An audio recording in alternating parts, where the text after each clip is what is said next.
Charles Joseph Miller. I grew up in St. Paul, Minnesota on the west side. I was a submariner on the USS Norwell in the Navy. I did some cooking at a restaurant. I cleaned buildings. Anything that I could, get a job doing after school. When I went in the military, I really didn't have any education. I basically went in because I wasn't doing anything. I was 18 years old, didn't really have a plan.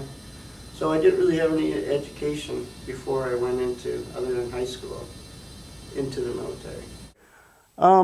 I went to basic boot camp for 6 weeks in San Diego. Then I went to mess management specialist school also in San Diego, California. When I was done with my school, they call it A school, I had got some orders to go to an aircraft carrier, and it really bothered me. I didn't want to go to this huge aircraft carrier where there's 5,000 people, there's crime, there's even murders on them. So I really didn't want to do that, so I went and asked the captain of the base if, how could I get out of this? And he said, well, the only way you can do it is to go on a submarine. He says it's a voluntary service, it's very difficult, but that will get you off, you volunteer. So I volunteered and I went to sub school. During sub school we learned about hydraulics, electricity, nuclear power, a lot of training. Some people say that it's a 2-year degree in about 8 weeks. They pound in information to make sure that you're going to be able to go out on a submarine and qualify out there. So I had all that training. I had fire training, just an extensive amount of training, medical training, to really get ready to go to a submarine. I married Terry Miller, or Terry Fitzgerald, we met at a wedding. They talk about love at first sight, soulmates. That's my life story. We've been together for 23 years now. It was one of those things that everybody dreams about. Well, when I was before I went into service, I went to a military academy. I come from a family that has people who have been in the military. And the biggest reason I joined is I wasn't doing anything. I was just sitting around right after high school working part-time jobs. There was a recession going on at the time. So some of it was I needed something to do. I needed to find something to do and patriotic towards my country. My family has always pushed that the United States is the greatest country in the world, and so I grew up with that, and I wanted to serve my country. I've always been an adventure. I wanted the adventure. At the time, the commercials on TV was, it's not just a job, it's an adventure. So I wanted the adventure. I wanted to do something different. When I was talking earlier about going into submarines, I really never even knew that you could do it. It was kind of a surprise to me. And my grandfather, before I joined the service, told me, do not go on submarines and don't go on hydrofoils. They're the most dangerous thing. So when they said submarines, it kind of, you know what, it's dangerous. That's kind of what I was looking for. Well, I left my family, but, not a lot. I left my mother and father and my siblings, but not a lot. I was free to do what I want, 18 years old. You really not a lot. I wanted something different. When I was talking about joining the service, it kind of bothered me that my father said nothing to me. He didn't tell me no, he didn't tell me yes. He didn't say anything, and it kind of bothered me at the time until I signed on the dotted line. When I signed on the dotted line, my dad was ecstatic. But he just didn't want to say anything to either talk me into it or not, talk me out of it. So it was a pretty good experience, and they were all for it. Their son was sitting on the couch watching TV. I was going to go out and do something, and they were fully behind me. I joined on February 14th in 1983, to join up. So I was ready for it. No, because it was my decision to go, and I was ready to go. I was 18. Well, when I joined the service, my best friend joined with me. We went in on the buddy program. His name was Lon Mulestead.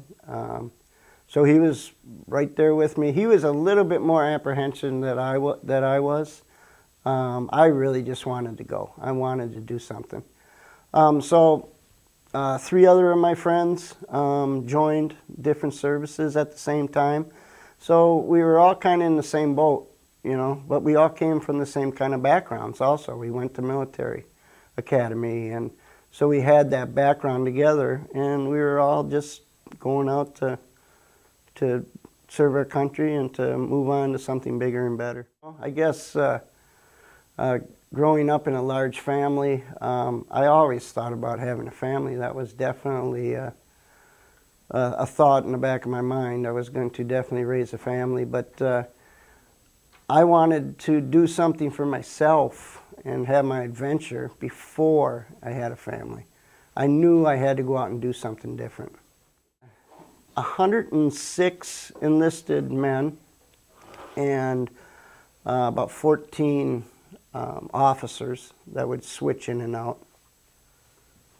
I was stationed in Charleston, South Carolina. We had a submarine that was out of that base. At the time, it was the 3rd largest base, naval base in the world. So that's where I did most of my time. My main duty was I was a mess management specialist or a cook. That was my main duty. I was mostly when we were out to sea, I was the night baker. I did a lot of baking. But being on a submarine is much more than just your job. I have training in sonar, how to drive plainsmen who drive the submarine, firefighting responsibilities, collision responsibilities. On a submarine, if you have one accident, a little bit of accident can be catastrophic because the ocean is very, very deep. And it's a deep part of the world. And a submarine can only go to such a depth. So everybody on the ship had to, at one time, draw every system on that submarine. If you look at this thing right here, I have a qual card. This is 4 pages thick. And what you do is you learn every system. And once you learn a system, you go and they make you draw it, the air system or hydraulic system. You have to be able to draw that. There's a few systems that today I can still draw because if you have an accident, something has to be reacted to right away. So let's say I'm back talking to a friend back in a nuclear plant. And I'm just talking and there's an accident that happens. The person needs to be reactive right away. So everybody was trained on most systems. So when you have your job, like cooking, I'm doing my baking at night, there's also a lot of other responsibilities, preventive maintenance on different systems, and a lot of it is you automatically have to study all the time also. So the cooking was my main job, but there's a lot of other functions. And like I say, educating yourself was a big thing that you had to do too. The worst meal that I ever made, the captain of the boat loved corned beef and cabbage. Loved it. The first time that I made it, I didn't follow the recipe, and it was a disaster. So after that, I really got on. He was really gave me the number. So after that, I made it my goal to make that the best ever. So I went out and I did research, I talked to chefs, I did things, and I probably would say the second time that I made it was probably the best meal. Corned beef and cabbage. An average day on a submarine, for one thing, you don't know what day it is. You don't know if it's day or night. You run on a 18-hour schedule. It's called Zulu time. And so it's 18 hours. You have 6-hour shifts. So you wake up. I would wake up, on that third shift. I always worked that third, the second and third. So I'd work 12 hours. And I'd wake up. I would clean up my galley, get all my stuff ready to go. I would do a safety walk through my compartment the cook was kind of in charge of the middle compartment weight to checking for safety issues and things like that. I would do that. I would talk to the persons that I was relieving in the galley. The galley ran all 18 hours. There's always food available. So I would make the bread and make sure that the galley was cleaned. I would have people working for me who were washing the dishes and things like that, making sure everything was maintained. And then my last couple hours of work, I would write the menu for the following week. And that's 4 meals a day.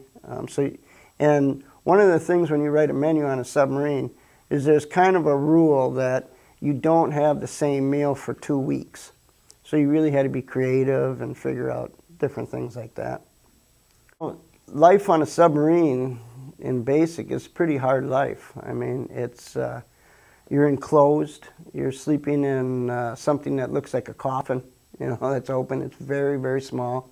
I mean, you have maybe above your head when you're laying down about this much, about maybe 10 inches between your face and the top of your bunk.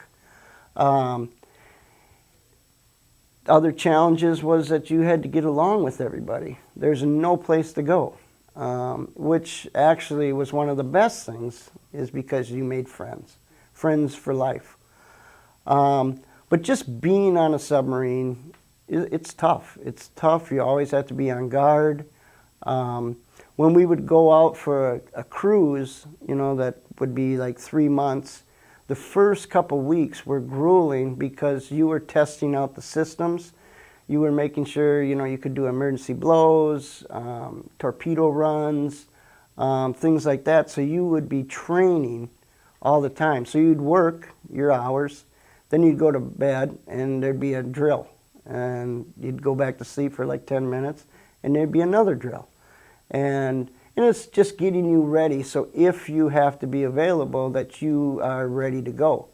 So training was very, very difficult. During free time, mostly sat around, talked to the friends, play a lot of cribbage. Played a lot of cribbage. Just something to do. Played some poker. We'd have poker night. There was movies. This is back in the day when they were still on reels.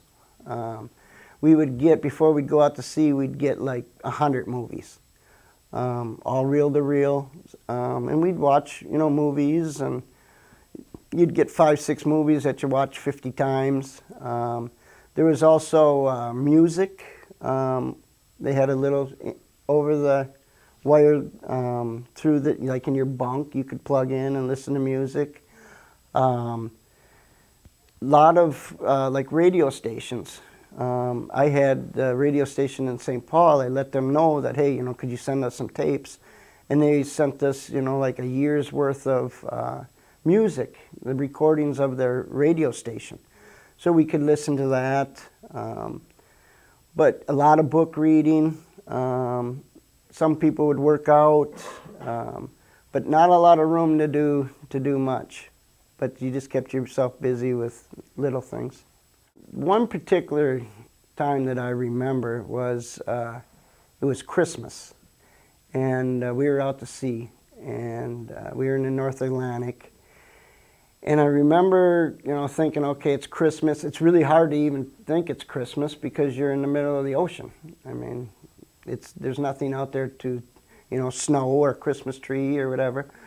And the wives of the sailors got with all the families before we went out to sea, and they got them to get us little gifts and things like that, and we didn't know about it. And so on Christmas, when we went down to celebrate, I'm thinking I'm not getting anything.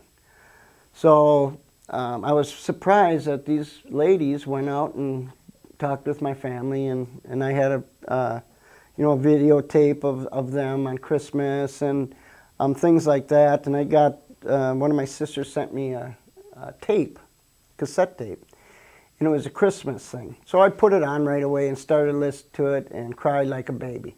So I decided at that point, you know what, I'm going to go sleep the rest of the day and get through it. So I thought a lot about my family. There's a lot of time when you're sitting on a submarine for your mind to wander. So yeah, I miss my family a lot. I traveled all over the Mediterranean and North Atlantic. I've actually been to 19 different countries.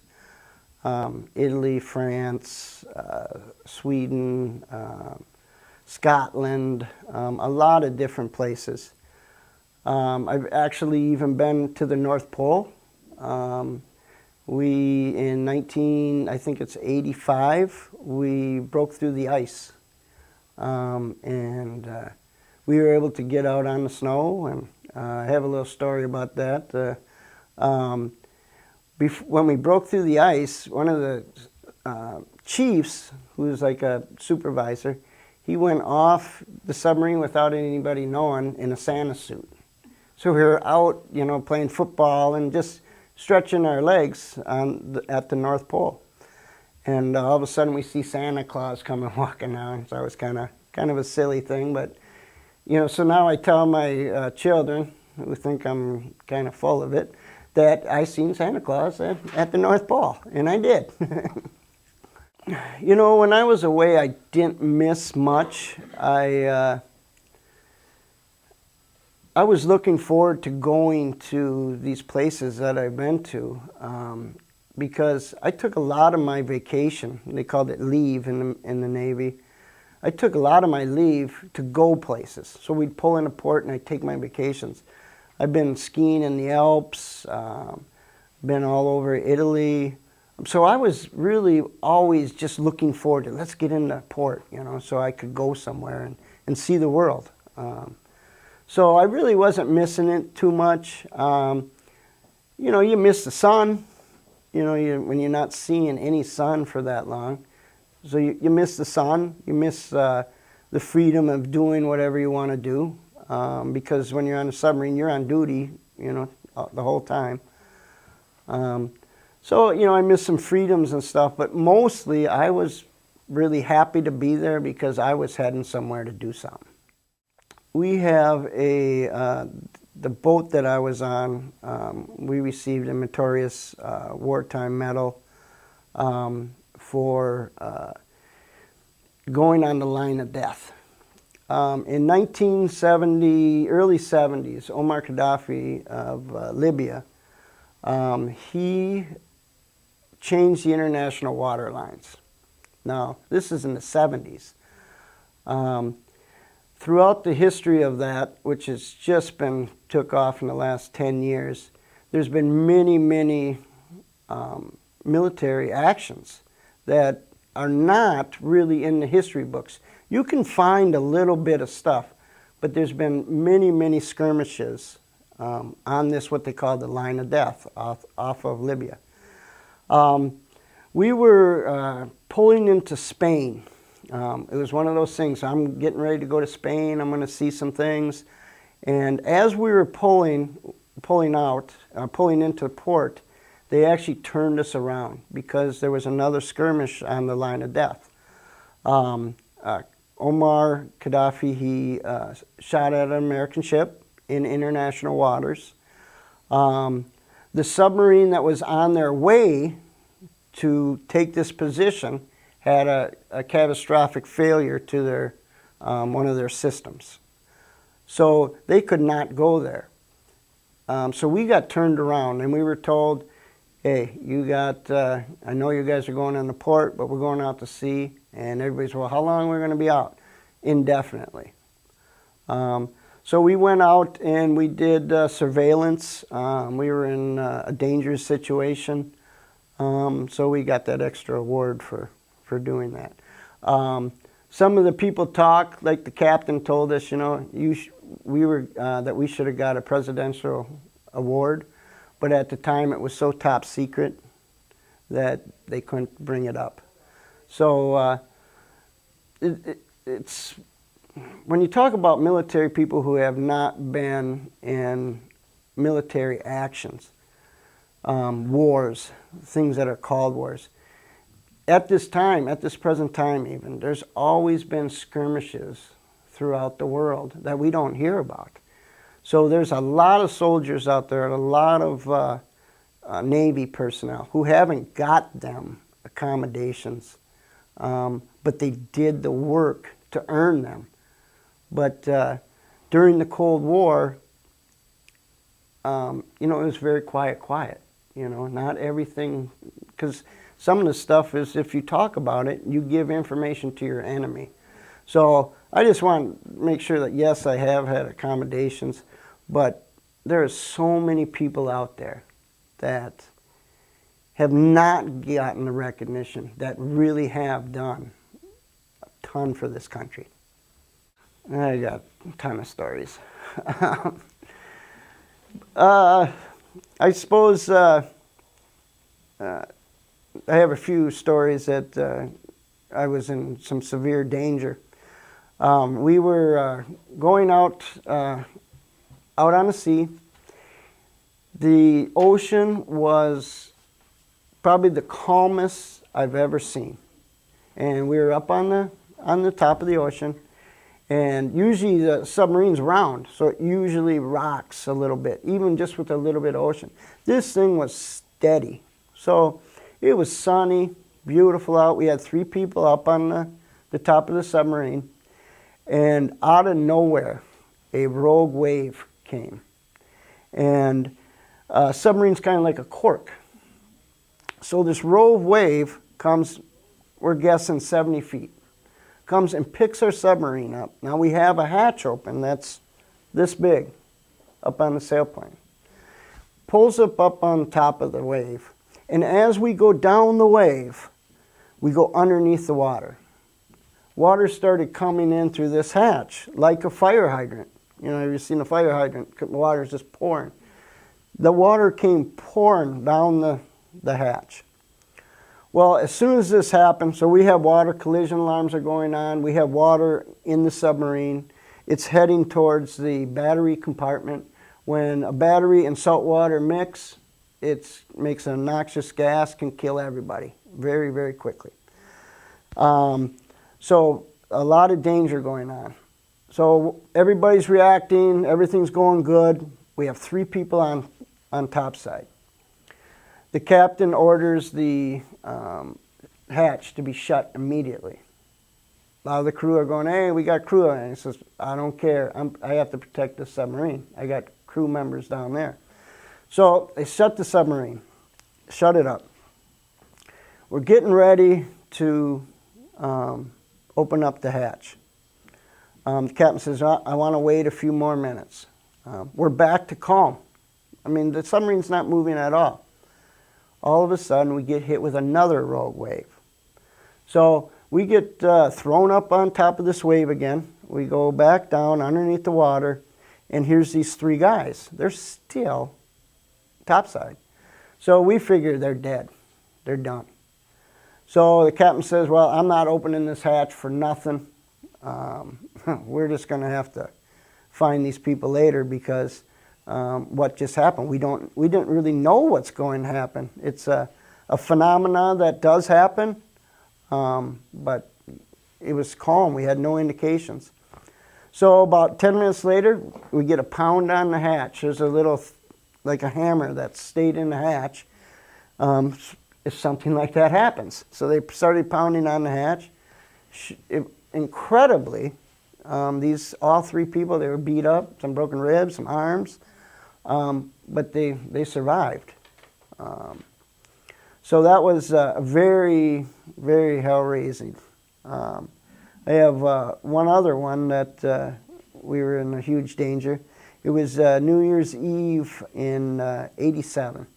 No, probably a little earlier than that. But we had been anchored off Spain, Palma de Mallorca, Spain. You can't bring a nuclear-powered ship into Spain. They have laws about it. You have to be so far out. Same kind of thing. Freak storm, freak winter storm came out, started blowing up against us, broke us off our mooring. Big, huge, I mean a chain that's, you know, the whole links are like this big and each side's this big, actually broke. And our submarine got thrown up onto the coral. We only had a few people on the submarine, and the storm was so bad we couldn't get more people on the ship. So because we had hit ground, we can't go under the sea. So we had to ride for 4 days to La Maddalena, Italy, with a very, very small crew. Most of our crew was sick. So for like 4 days, all I did was work. I didn't sleep. A lot of us, we had to do multiple jobs. Some of them are some crazy stories that I've had. When I got out of the service, I was treated with respect. I was treated with respect the whole time I was in the service. As you get further away from coming out of the service, you remember the good times. There was a lot of hard times in the service, but I mostly remember my friends. I remember the good times we had on the submarine. I remember the good times we, you know, when we were off on leave. Them are my biggest memories, is my friends, and I call them my glory years. When I became a submariner, it was not easy for me. It was something that I had to work very, very hard at. I had learning issues when I was 18. I had responsibility issues, just like any teenager. And I look at it as one of the hardest things I ever did. So I look at that as my glory years, that when I have tough times in my life, I know that I can do whatever I put my mind to. So I remember that stuff. You know, we had a chief that had a heart attack on the submarine. And so that's really the only person that I've ever, you know, in the military. But I remember being a cook. We had to put him in the freezer. And I remember he was probably more of my friend when he was in the freezer, because it was really hard to, you know, go in there and see this guy who, you know, put himself at risk, because it's possible that if he wasn't on a submarine, you know, he might have had a chance. So that's even risky. But kind of a funny story, I would talk to him every time I went into him. You know, hey, how you doing, Chief? You know, everybody misses you out here. And, you know, just because you had to have that connection, you know, to get through the days. I learned, everything I learned from the service actually started from my father. So, you know, my dad taught me prior to going in the service. So I'm going to say it's a service that taught me responsibility, being a man, honor. But that's where it hit me. That's where I learned how to really be a man. But my father was teaching me that way prior to me going in the service. It just helped it stick. I learned that I can do anything I put my mind to. It was something that I didn't know before. I learned that you have to rely on other people. I learned just a wealth of information.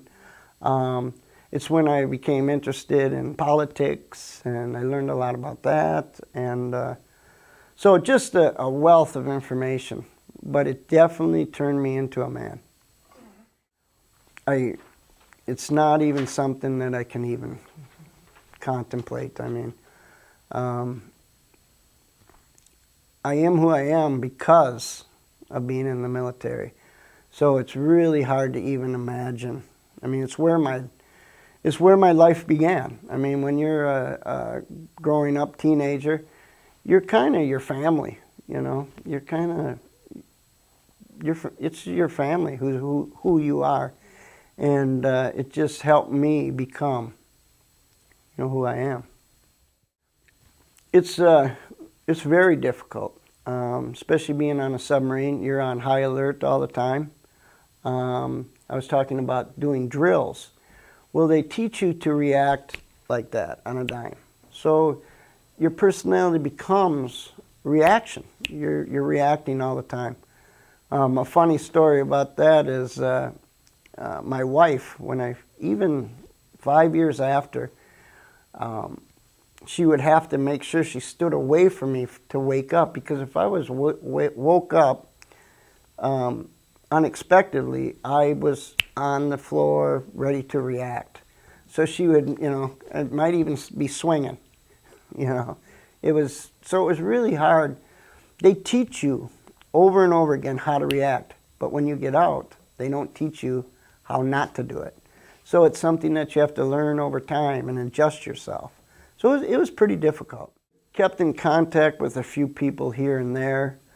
Just lately, I found out that we're having a 25th submarine reunion down in South Carolina. So I've been kind of communicating with people a little bit more because I'm going to go and see all my old submarine friends, and we're really, really looking forward to that. So I would suspect that maybe I will, you know, reconnect with some people I haven't connected with a long time. You know, being on a submarine, they say that's best food in the service. That's how you keep morale up. So basically, when I got home, it was mostly, you know, fast food junk, you know, because we always had good food. We ate steak, lobster, crab, so probably fast food. I have a ton of great memories, mostly being with friends. Just working hard, knowing that people have your back. I remember one time, one of the ones that I talked about earlier is being at the North Pole. I mean, that's cool. You know, how many people can say that? You know, so that really brings back enjoyment to me.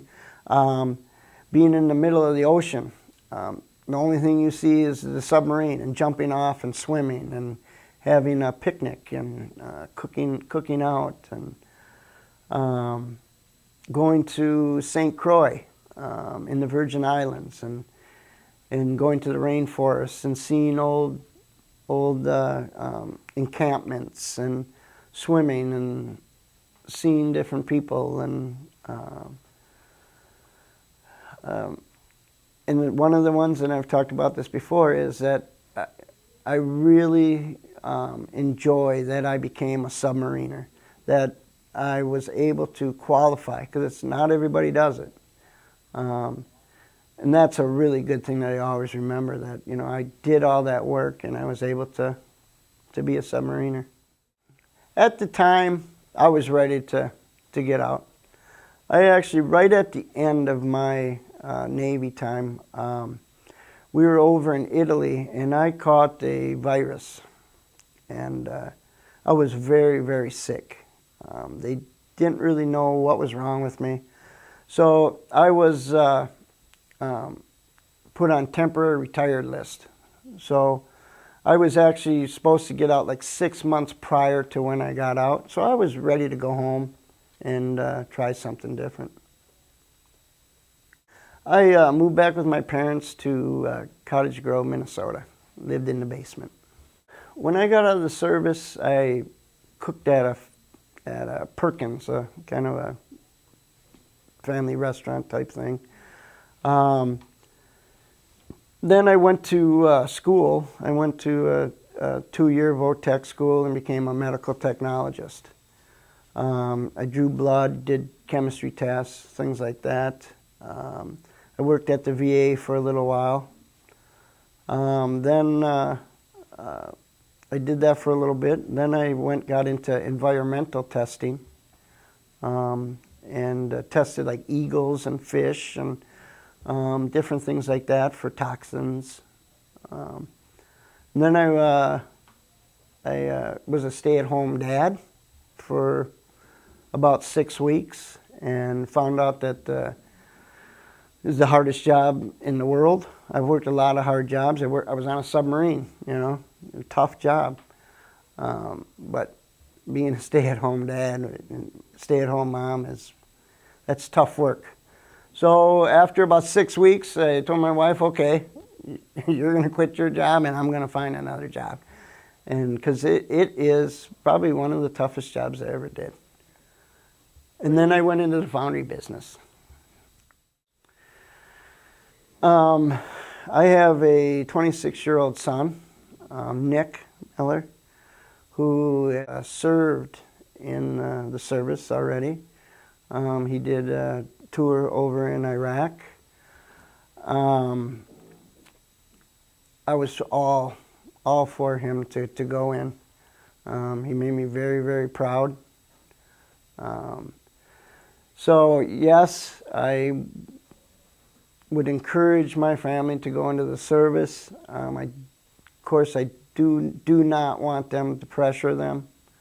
But I'm a proud American. I think that everybody should serve in some way or another. So if my son or daughter wants to go into service, I support them 100%. That brings me to a very, very difficult story. My son was in Iraq, and he had gotten injured. And this is early in the morning. He's in a Humvee. He gets injured. They take him on a helicopter out of the battlefield. They put him on a plane to Germany. On the plane to Germany, he finds out that his friends in that Humvee that he's been riding with over in Iraq have been killed. Okay, so my son has got great guilt complex, just really bad guilt complex. Well, as he was recovering from his injury, he came to my wife and myself and told us that he did not want to go back. Well, prior to that week, he was telling me how guilty that he felt about his buddies. That I had to sit down and talk him in to going back, risking his life, because he couldn't. If he didn't go back and prove to his buddies, he would never forgive himself. So yes, I would talk my family to putting themselves at risk. I've done it. It was one of the hardest things I've ever done. Sitting there thinking, okay, so what happens if he actually gets killed over there? What am I going to do with myself? But I had to convince him to take care of himself, and it was the right thing. And now that he's back and out of the service, he would agree with me. It was the right thing to do. Well, the first thing I would suggest is don't have a family when you're, especially at first. Don't have a family. Submarine duty, going out to sea for what you're doing, going out for so long, is very tough just for an individual. A family is different. Now, there are women, there are people who can do it, who have that ability to, separate. There's definitely, so not, everybody is going to be hurt by doing that. But we remember every time we've pulled in, no matter if it was a week we were out to sea or 6 months, there was always somebody who their wives was not there. That, they left them during that time period. So if you're going to go into submarines as a young person, it's best to go in and see if you like it, see if you can do it, and try to stay out of having a family. at first. But some people can do it, and some people did a great job at it. But I would encourage them to just to stick with it, because submarines, it's actually one of the hardest schools to get through. I think it's like 42% only pass. Most are failures. But just to stick with it, and if you decide that's what you want to do, that's what you should do. Oh, I've seen this on the list. This is a tough one for me. I have a couple things that have come through my mind thinking about it, and that's one, don't communicate so much. We communicate so much. I mean, everything is communicated, and it's communicated not face-to-face. Do more communication face-to-face, and you don't need to put everything about yourself on the internet. You don't need to. So that's one of my advice. The other advice I'd give to society is that when you see views on the news, or you're in school and you hear about history and you hear about, different views, political views, try to look at all sides and then make your decision on how you feel. Not to follow what's popular. One of my favorite naval sayings is, what's right is not always popular, and what's popular is not always right. But make your own decision. Don't just follow what's popular. If there's two sides of a story, look at both of them. Look at what you feel. That's what's great about America, is that you have the right to believe whatever you want, whether it's right or wrong. Now, you can't hurt people, you can't, use it against people, but you have the right to believe in whatever you want. And don't let people drive you to what they believe in. Believe in what you believe in. But the only way to really know what you believe in is you have to look at both sides. And sometimes there's 3-4 different sides that's not being talked about. So sometimes you have to dig into it and really look at what's going on. So the biggest thing is be true to yourself, and don't let other people make you think you believe what they do. Believe what you want to believe in.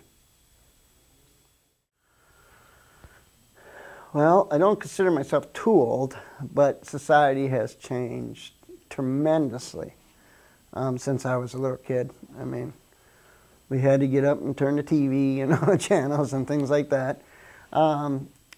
Society has changed incredible amounts in almost every aspect. Political, the way that we raise our children even has changed.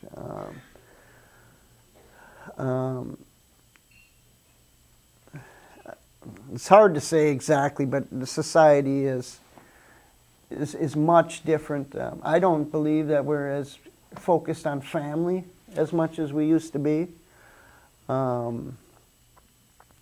Education has gotten better, and it's also more people have been able to get educated. Not that education is for everybody either, though. I mean, there's people who have gone through high school and have become great people. But it has been more available. We are more of a just society. We have done a lot of things with racial that I've seen over my lifetime, with just being more tolerant. There's been a huge change in that. And I see that as a good thing, and I also see that as a bad thing, but mostly good. I've seen society really, take more people into the mainstream of society. Technology, like I was saying earlier, is, we just use way too much technology. More and more cities have cameras everywhere, and there's a book called 1984, and it's about Big Brother. And we are actually putting in systems that could be used for Big Brother. I'm not saying that we're doing that, but we're setting it up. I mean, we can see every street corner with cameras, and everything can be tracked. I mean, everything that we do is on, technology. It's on the web. It's on the thing. I'm totally against Facebook. I think it's just too much information. But I just got myself a Facebook account. And because of this reunion that's coming up, it's helping me get in touch with some people that I want to get in touch with to make sure that they go to this thing. So yes, I say, technology is bad and all that kind of stuff. There is some good things that it can be used for. But I'm going to get out of as soon as I'm done with my reunion. But my son says that it's the hardest thing to do, to get off Facebook. But I'm going to figure out a way to get off it. I do. It's one of the things that I thought about when I was doing this interview is that, I get to talk about myself and my things, but really my family has done some great things in the military. My grandfather he was in World War I. I'm not really sure exactly what he did. He was very young when he went in. And then he was the air warden in World War II. So he served his country a lot. One of my uncles was a belly door gunner in World War II. He laid on his belly and shot up from a bomber. One of the most dangerous jobs they were. They didn't talk a lot about what they did, but I do know that he did a lot of heroic stuff. I had a great aunt that was a nurse overseas during World War II. I have a uncle that probably, in my mind, probably had the worst job ever. In World War II, when we had D-Day, he was assigned to go in after D-Day and clean up the mess. He was a mortuary. He spent months picking up bodies and trying to put them together, trying to get them back to their families. If the bodies were so disabled that he would actually have to go and bury them. Never ever talked about it. I heard about it from my aunt. But from what I understand, while he was doing this, he was a Catholic, practicing Catholic, and he was like the perfect person to do it. He was very calm, collective, very respectful. But I kind of put him in his own category. Because of, it had to be heroic. Just terrifying to go onto this beach and have thousands and thousands of men, maimed and dead and, spread out all over the place. And to be able to go in there and do that with respect and praying for them as he did it, you almost have to put him in a different category. He had to live that horror every single day. So I kind of put him in his own category. And then my son, who has done tremendous things. That kind of brings me back to the society thing. As during the war, people would say, we support the troops. But what I have seen in talking with the troops, people who were over there, they were the war. So when people would cut down the war, even though they say, we support the troops, but we do not agree with the war, they were actually telling the soldiers that they did not agree with the war and they didn't agree with them. So it was kind of lip service. If you're going to stick up for the military people of this country, you have to put it all in, because they're the ones who see it.